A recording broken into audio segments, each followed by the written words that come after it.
To my YouTube channel. दोस्तों, इसके पहले मैंने आपको रदरफोर्ड के परमाणु मॉडल के बारे में बताया था।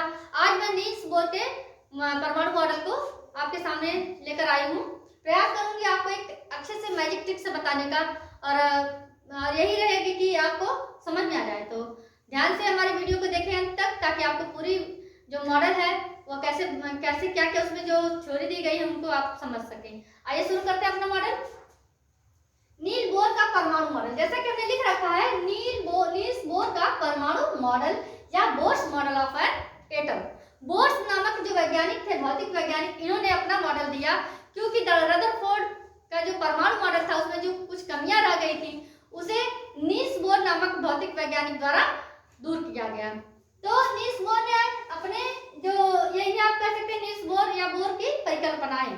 नील्स बोर ने कहा कि परमाणु के जो इलेक्ट्रॉन्स होते हैं, परमाणु का जो समस्त द्रव्यमान होता है और धन आवेश होता है, वह कहाँ, उनके नाभिक में उपस्थित होता है। तो आप एक सीधी सी भाषा में एक सेंटेंस में कह सकते हैं, परमाणु का समस्त द्रव्यमान और धन आवेश उनके नाभिक में उपस्थित होता है।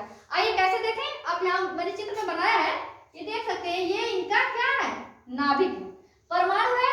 ये मान लीजिए हाइड्रोजन का परमाणु है, और परमाणु के जो नाभिक है, जो सेंटर में हमारा होता है, यह क्या है, इसका नाभिक है।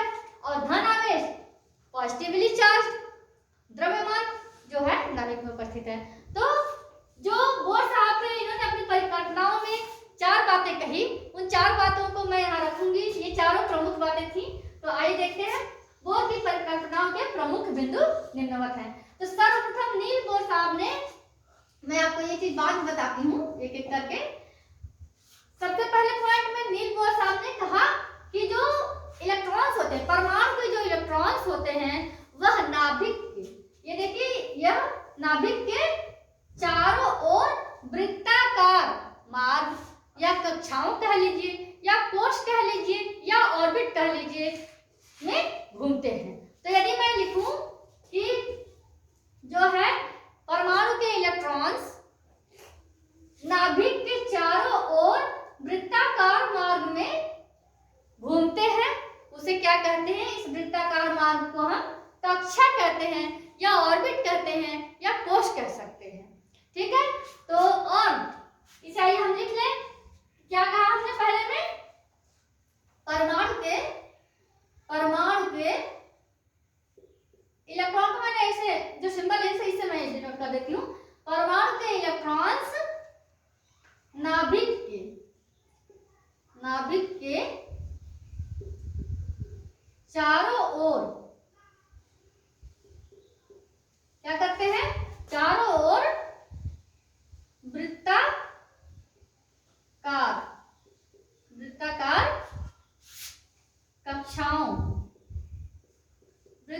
कक्षाओं में घूमते हैं। ठीक है, घूमते हैं। और इन वृत्ताकार कक्षाओं को क्या कहते हैं, जिन्हें कोश कहते हैं। ठीक है, कहते हैं। ठीक, तो आपको यदि कोई कहे कि कोश, ये कक्षा, ये कोश, कक्षाएं, या ऑर्बिट कह सकते हैं, ऑर्बिट है ना, शेल कह सकते हैं, कोई कंफ्यूजन नहीं रखिएगा, क्योंकि कक्षाएं, कोश, ऑर्बिट, शेल, ये सभी क्या है, एक ही है। तो इन्हें क्या करते हैं, इनको जिसे क्या एन से व्यक्त करते हैं, क्या स्मॉल एन, जो स्मॉल इंग्लिश लेटर का जो स्मॉल एन लेटर होता है उससे व्यक्त किया जाता है या व्यक्त करते हैं। ठीक है, तो यदि इसमें n का मान हमारा क्या हो सकता है, 1 2 3 4 हो सकता है। ठीक है, तो यदि n का मान 1 2 3 4 हो तो कक्षाएं क्या होंगी, कि हम क्या करेंगे, कक्षाएं, ये कक्षा का नाम है, क्या है, यदि 1 है, n का मान यदि 1 है तो क्या रखा जाएगा, k, n का मान 2 है तो कक्षा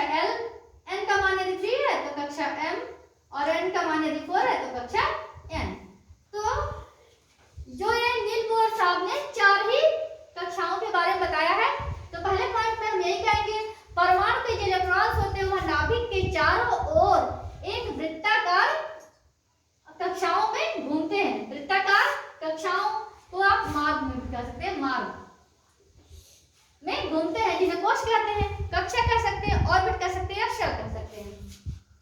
तो इस जो ऑर्बिट है इन्हें हम एन से डिनोट करते हैं, एन से सिंबलाइज करते हैं, एन से बताते हैं कि यह ऑर्बिट का नाम है।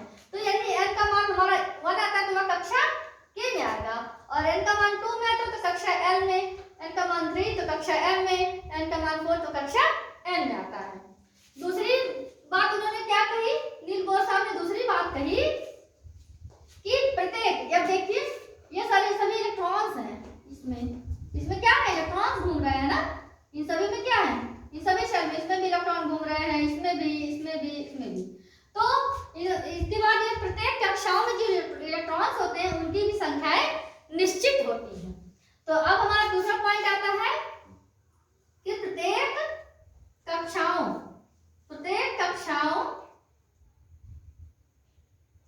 या कक्षा, प्रत्येक कक्षा में इलेक्ट्रॉन का ऊर्जा स्तर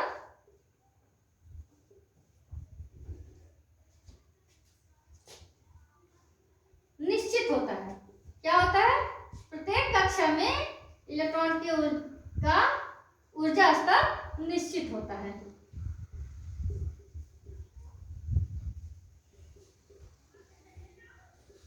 आई बात समझ में कि प्रत्येक कक्षा, जैसे हमारा ये कक्षा है, इसमें हमने E1, ठीक है, जैसे प्रत्येक कक्षा क्या, कक्षा के में हमारा E1 एनर्जी लेवल है, ये E2, ये E3, E4, ठीक है। तो प्रत्येक कक्षा का जो एनर्जी लेवल है वह निश्चित होता है। अब तीसरा नंबर हमारा आता है कि ऊर्जा स्तर की तरह, ये जो ऊर्जा स्तर था, एनर्जी लेवल, ऊर्जा स्तर की तरह ही जो प्रत्येक कक्षाओं में इलेक्ट्रॉन के कोणीय संवेग होते हैं वह भी समान होते हैं। तो हम यहाँ लिख सकते हैं कि प्रत्येक ऊर्जा स्तर की तरह ही, ऊर्जा स्तर की तरह प्रत्येक कक्षाओं, क्या है, ऊर्जा स्तर की तरह प्रत्येक कक्षाओं के इलेक्ट्रॉन जो है, प्रत्येक कक्षाओं में इलेक्ट्रॉन के कोणीय संवेग, क्या है, कोणीय संवेग भी, कोणीय संवेग का क्या है, कोणीय संवेग का मान भी समान होता है, ठीक है। तो हमने यहाँ लिखा ऊर्जा स्तर की तरह प्रत्येक कक्षाओं में इलेक्ट्रॉन के कोणीय संवेग का मान भी, इलेक्ट्रॉन के कोणीय संवेग का मान भी समान होता है, ठीक है। यहाँ तक कुछ प्रॉब्लम नहीं है। जैसे हमारे हर कक्षा में एनर्जी लेवल, जो एनर्जी ऊर्जा स्तर है वह निश्चित है, उसी तरह हर कक्षा में हमारा जो इलेक्ट्रॉन जो है, इलेक्ट्रॉन के जो कोणीय संवेग है, एंगुलर मोमेंटम है, वह भी क्या होंगे, निश्चित होंगे या समान होंगे। चौथा नंबर हमारा आता है कि जिस ऊर्जा, जब ऊर्जा को क्या है, जब इलेक्ट्रॉन को ऊर्जा दी जाती है, क्या है, जब इलेक्ट्रॉन को ऊर्जा दी जाती है तो यह उच्च ऊर्जा स्तर में क्या होता है, चला जाता है, उच्च ऊर्जा स्तर में चला जाता है। अब देखिए हमने यहाँ कहा कि जब इलेक्ट्रॉन, E माइनस का मतलब मैंने इलेक्ट्रॉन का सिंबल लिखा है, जब इलेक्ट्रॉन को ऊर्जा दी जाती है तो यह उच्च ऊर्जा स्तर में चला जाता है। क्यों उच्च ऊर्जा स्तर में चला जाएगा भाई, क्योंकि ऊर्जा पाने के कारण यह बहुत एक्साइटेड हो गया और या उत्तेजित हो गया, जिसके कारण यह चाहेगा कि मैं उच्च ऊर्जा स्तर में चला जाऊं। तो कहते हैं कि यह उच्च ऊर्जा स्तर में चला जाता है, लेकिन यह, यहाँ पे आप इलेक्ट्रॉन लिख दीजिए, लेकिन इलेक्ट्रॉन की यह अवस्था क्या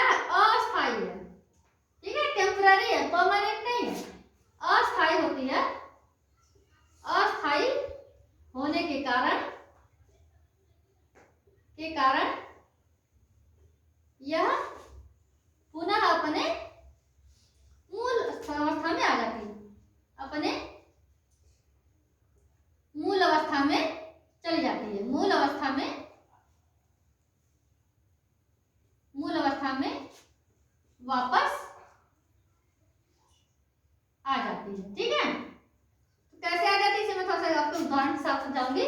आप देखिए, जैसे कि यहाँ पे मैंने नाभिक बनाया है, तो जैसे ये एनर्जी लेवल 1 है, E1 E2 ऊर्जा स्तर है, पहला ऊर्जा स्तर, दूसरा, तीसरा। तो जब इलेक्ट्रॉन को ऊर्जा दी जाती है तो यह उत्तेजित हो जाता है क्योंकि ज्यादा एनर्जी पा गया। तो जैसे मैं यहाँ अलग उदाहरण बता दूं, जैसे मान लीजिए कि इलेक्ट्रॉन है यह E1 में है। ठीक है, E1 का एनर्जी इलेक्ट्रॉन ये है, इसमें E1 एनर्जी है, और यहाँ पर E2 मैंने लिख दिया। ठीक है, ये E1 है, E माइनस। तो जैसे यहाँ पे इलेक्ट्रॉन चल रहा है, ठीक है, अब ये क्या करेंगे कि आप अब यहाँ से देखिए इसको एनर्जी ज्यादा मिल गई, इसको एनर्जी दी गई E1 में, तो ये चाहेगा, ये ऊपर का स्तर है, अपर लेवल है, ये ज्यादा एनर्जी पाने के कारण क्या उत्तेजित हुआ आ गया, इसमें चला जाता है। लेकिन जब ये यहाँ से इसमें थोड़ी सी एनर्जी पाई तो यहाँ तक इसको जाने में जो एनर्जी खर्च हो गई, तो इसकी जो एनर्जी है फिर से पूर्ण वाली जो प्रीवियस थी, जो पूर्व अवस्था थी, वही एनर्जी रह गई, इसलिए फिर से दोबारा क्या करता, अपनी पुरानी अवस्था में, पुराने वाले एनर्जी स्तर में वापस चला आता है। तो आप यहाँ पे मैंने अलग बताया, लेकिन यहाँ भी बता सकते हैं, जैसे इलेक्ट्रॉन को हमने एनर्जी दिया, बहुत ज्यादा एनर्जी मिली, तो यह उत्तेजित हुआ और यह इसमें से इसमें चला गया। लेकिन यहाँ से यहाँ तक जाने में जो एनर्जी इनकी खर्च हो गई, तो यह फिर से इसकी एनर्जी कम हो गई, और यह कम होने के कारण यह फिर अपनी पूर्व अवस्था में, पूर्व स्तर में आ गया। ठीक है, तो यह इसका क्या था, निर्भर का चौथा परिकल्पना है। तो मैं इसको एक बार आपको फिर से उदाहरण से बता दूं,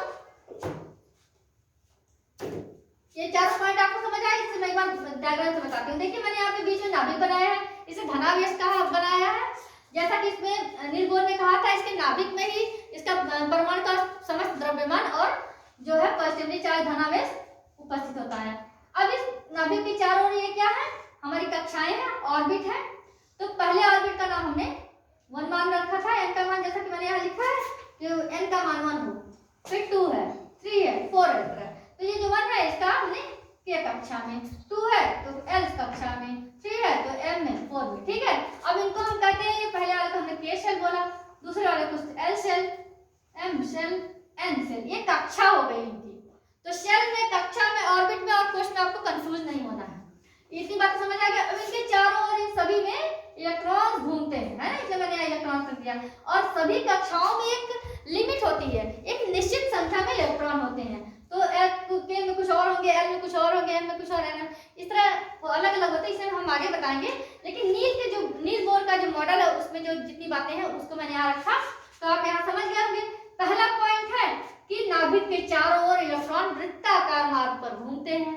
दूसरा क्या है, प्रत्येक कक्षा का जो एनर्जी लेवल है, ऊर्जा स्तर, वह निश्चित होता है, मैंने लिखा है यहाँ पे।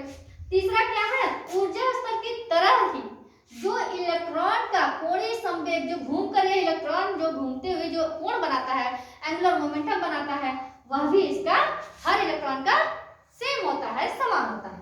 चौथा हमने बताया कि जब इलेक्ट्रॉन को एनर्जी दी जाती है तो वह अधिक एनर्जी पाने के कारण उत्तेजना में आ जाता है और यह अपना ऊर्जा स्तर छोड़कर दूसरे उच्च ऊर्जा स्तर में पहुंच जाता है। लेकिन उच्च ऊर्जा स्तर में तो वही रहेगा जिसके पास ज्यादा एनर्जी होती है। लेकिन जब प्रथम ऊर्जा स्तर से दूसरे ऊर्जा स्तर में जा रहा है तो उसकी कुछ एनर्जी खत्म हो गई और यह फिर से कम ऊर्जा वाला हो गया, इसलिए यह अपने प्रथम ऊर्जा स्तर में ही रह जाता है। यही 4 परिकल्पनाएं नील बोर मॉडल में दी गई है। बोर मॉडल ने अपनी यही परिकल्पनाएं बताई। इन चारों को हमने अच्छे से डिटेल से समझाने का प्रयास किया और उम्मीद है कि आपको अच्छे से समझ आ गया होगा। आप हमारे वीडियो को अंत तक देखें और मेरे चैनल को लाइक, सब्सक्राइब और शेयर जरूर कर दें।